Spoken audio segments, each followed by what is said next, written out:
بسم الله الرحمن الرحیم. او زه د بدر په مقام کې ولاړم. دا هغه مقام دی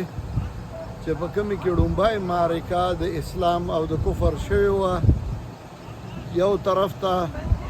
د فوج مشر د مسلمانانو جناب رسول الله صلی الله علیه وسلم او بل طرف ته د مشرکینو مشر ابو جهل، امیه او نور کسانو.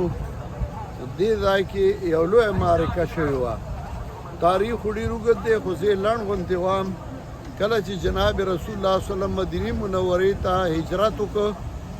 نو جناب رسول الله صلی الله علیه وسلم یو بهترین جرنیل ومو. هغه اول د مدینې منورې نه چې ګیر چاپېر کم خلک وو، نو د هغوی سره معاهدې شروع کړې او معاهدې په دې اراده باندې چې ځان ته نږدې خلک هغه مقابل نه کړمه فی الحال او د بهر خلکو سره جنګ وکړو. د جناب رسول الله صلی الله علیه وسلم 21 معاهدات کړي چې په تاریخ کې ذکر دي. هغه طرف ته مشرکینو معاهدې شروع کړي او هغه هم تیاری شروع کړي چې د مسلمانانو لومبی که مملکت مدینه منوره کې جوړ شو چې په دې حمله وکړو او دا ختم کړو. د دې دپاره هغوی صلاحګانې او مشورې شروع کړې. د هغې دپاره چونکې اقتصادي ضرورت و د مال د پیسو،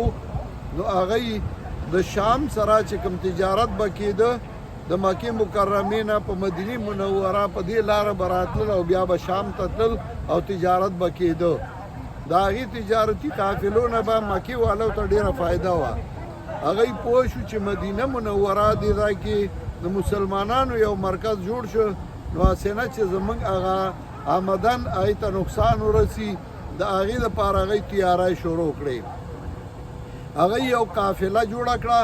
او هغې شام ته د تجارت دپاره ولېږله د ابو سفیان په سربراهۍ کې چې دوی تجارت وکړي. نو چې هغې کې کومه نفع راغله نو هغه به موږ د خپل طاقت دپاره استعمالو او بیا به د مدینې منورې خلاف موږ کوو، په هغې باندې به حمله کوو. په هغې کې ښځو خپل کالي هم ورکړل او هغوی لاړل د تجارت دپاره. چې کله هغوی واپس راتلل نو جناب رسول الله صلی الله علیه وسلم د عبدالله ابن جحش رضی الله تعالی عنه سره 12 کسان مقرر کړل او هغوی ته ووایي چې تاسو دا لارې څارئ او تاسو ګورئ چې دوی آمد و رفت څنګه دی او دوی څه کوي. هغوی په لاره کې د یو قافلې سره د مشرکینو مخامخ شو او په هغې کې جنګ وشو. په هغې کې د مشرکینو یو مشر هغه ووژلی شو او 2 قیدیان راوستی شو. نبي علیه السلام ته چې پته ولګي، نبي علیه السلام په هغې باندې خوشحاله نه شو ځکه هغه موقع لا نه وه. نو نبي علیه السلام د هغه دیت هم ورکړ، هغه چې کوم وژلی شوی و، او ورسره هغه 2 تنه هم آزاد کړه او پرېښودل. خو د مشرکینو په زړه کې یو بغض او یو حسد راوچت شوی و. کله چې دی دا جناب رسول الله صلی الله علیه وسلم ته پته ولګي چې ابو سفیان سره د قافلې را روان دی، نو هغوی مخې له راووتل. کله چې هغوی مخې له رالل، هاخوا مشرکینو ته ابو سفیان کس ولېږه او هغوی د فوج تیار کړ او هغه ګڼ کسانو چې را روان شو. تقریبا 950 کسان پیدلو. په هغې کې 100 چې دی نو هغوی سره اسونه وو او دغسې ورسره تقریبا زیات اوښانو او ښه په زور او شور کې هغوی د هلتې نه را روان شو. جناب رسول الله صلی الله علیه وسلم د دلتې نه 314 پیدل کسانو، 2 دی سره اسونه او یا غالبا اوښانو او جناب رسول الله صلی الله علیه وسلم دې مقام ته راغی. دغه مخامخ چې کوم جومات ښکاري مسجد عریش، دې سره دا کته کجورې چې ښکاري، نو په دې کجورو کې یو کویې دی چې مخکې هغه ما کتلی او زه تللی وم، اوس وخت کم دی. نو هغه کجورو دې کوي سره جناب رسول الله او دغه جومات په ځای صبر جوړ کړ او جناب رسول الله صلی الله علیه وسلم دغه ځای کې تشریف فرما شه. مشرکین د هغه طرف نه د هغه غر د طرف نه ډله د مشرکینو چې هغې مشرت ابو جهل کو، د هغې مشرت امیه کو، د هغې مشرت عتبک هندي کو، دا را روان شو. ټول را روان دي. دې ځای له چې رالل، په دې ځای کې د مشرکینو او د مسلمانانو یو لویه معرکه وشوه او په هغې کې د مشرکینو 80 کسه ووژلی شو او 80 کسان د هغې نه هغه قیدیان شو او مسلمانانو فتح ومونده د مسلمانانو نه هم څه کسان پکې شهیدان شو چې د هغې نومونه هغه ځای په حقیقت لیکلی شوي دي او هغې له بیا زه ځمه دې ځای کې چې کومه فتح د مسلمانانو وشوه هغې سره د مشرکینو هغه غرور مات شو د مسلمانانو هغه مرکز چې هغه مدینه منوره وه هغه مضبوطه شوه روب د مسلمانانو جوړ شو او علامہ اقبال ذکر فضائے بدر پیدا کر فرشتے تیری نصرت کو اتر سکتے ہیں گردوں سے قطار اندر قطار اب بھی د بدر هغه فضا پیدا کا فرشتے به اوس هم ستا امداد له راځي مسلمانان مسکی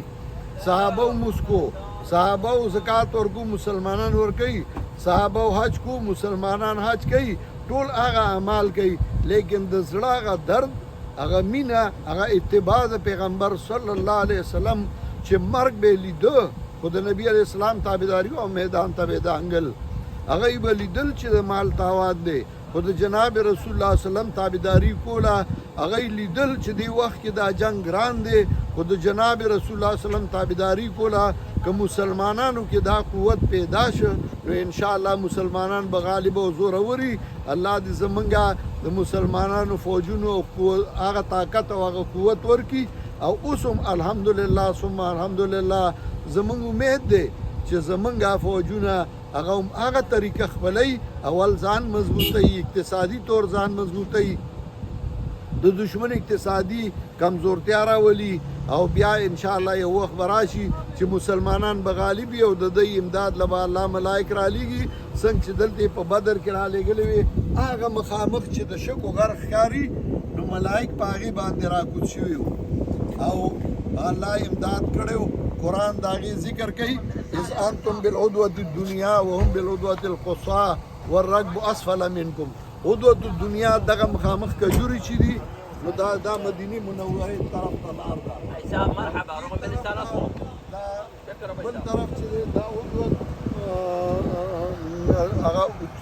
بل طرف دی دې طرف ته مشرکین راغلي وو او په دې ځای کې جنگ شوی یمان دی الله وبخي ما سره راغلی و ما چې دا تاریخ هغه ته ووایي وړوکی ماشوم و ما ته بابا بیا څوک ضرور شو ما مؤمنان نو ډېر خوشحاله شو ویې خندل وی شکر دی بابا چې ای ضرور شوي او دې ځای کې شګې وي الله باران وکړ او د مسلمانانو قدمونه پې مضبوط شو دا کم کسان چې شهیدان شوي وو د هغې نومونه دلته لیکلی شوي دي او دا راشئ زه تاسو ته ښیم دا د شهدای غزوه بدر نومونه دي عمير بن ابي وقاص صفوان بن وهب ذو الشمالين بن عبد عمرو مهجاء بن صالح عاقل بن البكير عبيدة بن الحارث سعد بن سلام مبشر بن عبد المنذر حارثة بن سراقة رافع بن المعلى عمير بن الحمام يزيد بن الحارث ميوز بن الحارث عوف بن حارث رضي الله تعالى عنهم أجمعين لقد نصركم الله ببدر وأنتم أذلة فاتقوا الله لعلكم تشكرون